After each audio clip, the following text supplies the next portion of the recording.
રામ રામ। ગઈકાલે પાલનપુર ખાતે ભાજપના પ્રદેશ પ્રમુખ જગદીશભાઈ વિશ્વકર્મા આવ્યા હતા।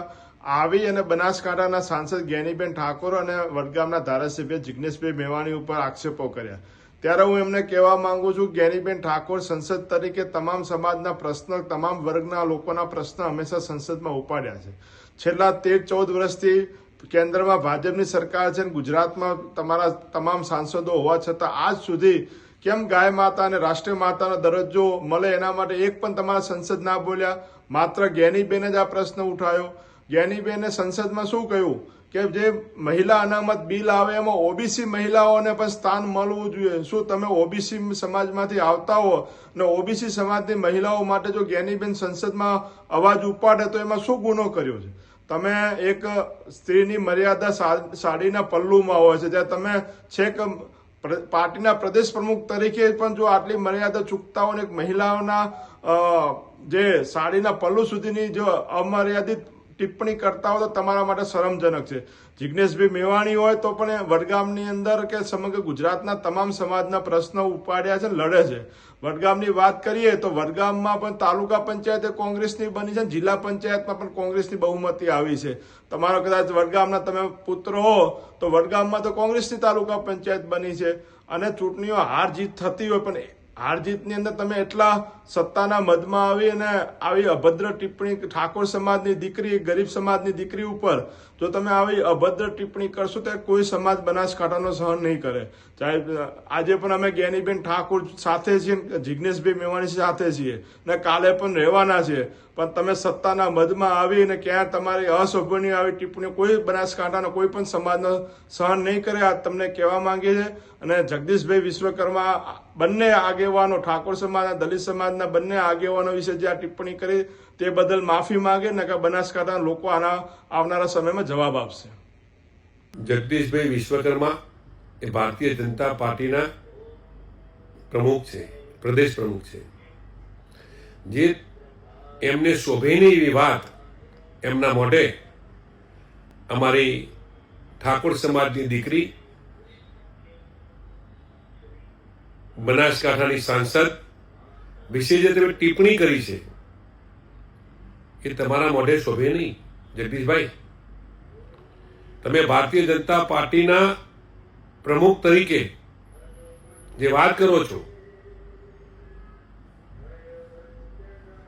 તમે બાળ બુદ્ધિ જેવી બાળકની બુદ્ધિ હોય એ બાળ બુદ્ધિ પ્રમાણે તમે વાત કરતા હોય એવું પ્રથમ દ્રષ્ટિએ અમને લાગે છે।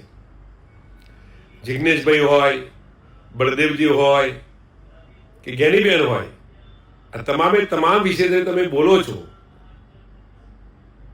ખરેખર જ્ઞાનીબેનનું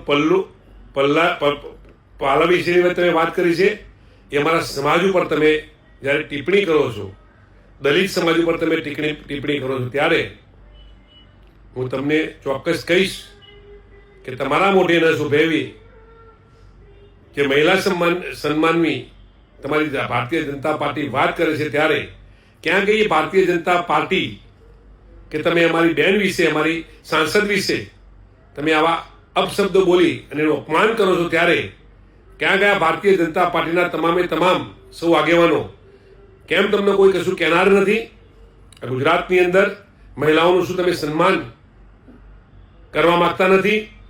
એક બાજુ મહિલાઓના સન્માનની વાત કરો છો અને બીજી બાજુ તમે મહિલાઓનું અપમાન કરો છો। અમારી બહેનનું તમે અપમાન કર્યું છે, દલિત સમાજનું અપમાન કર્યું છે।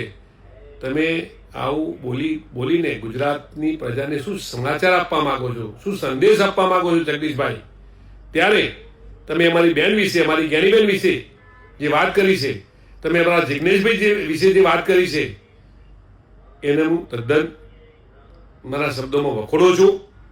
તમે ઠાકોર સમાજની, તમે દલિત સમાજની માફી માગો અને આ માફી માગવામાં નહીં આવે તો વિશ્વકર્માજી તમે યાદ રાખજો કે તમારા કોઈ પણ પ્રોગ્રામમાં તમારું ક્યારે ક્યાંક અપમાન ના થાય એની પણ તમે ચિંતા કરજો।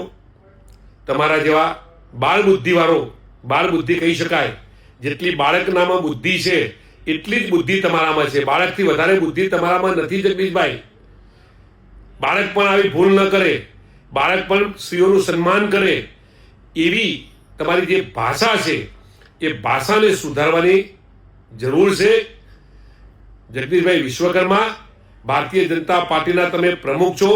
ભારતીય જનતા પાર્ટીને વિનંતી કરું છું કે આવા પ્રમુખો તમે આવા બાળ બુદ્ધિના પ્રમુખોને બનાવી તમે ગુજરાતની મહિલાઓ, કોઈ પણ સમાજની મહિલાઓનું અપમાન ન કરાવો, કોઈ પણ સમાજનું અપમાન ન કરાવો એવી વિનંતી આ તબક્કે કરું છું. જગદીશભાઈ વિશ્વકર્મા, આપ ઠાકોર સમાજની માફી માગો, આપ દલિત સમાજની માફી માગો, અને માફી માગવામાં નહીં આવે તો આવનાર પ્રોગ્રામોમાં અમારે કઈ રીતે તમારી પાસે ન્યાયની માગણી કરવી એ અમે બધા ભેગા મળી અને વિચારીશું. ભારત માતા કી જય.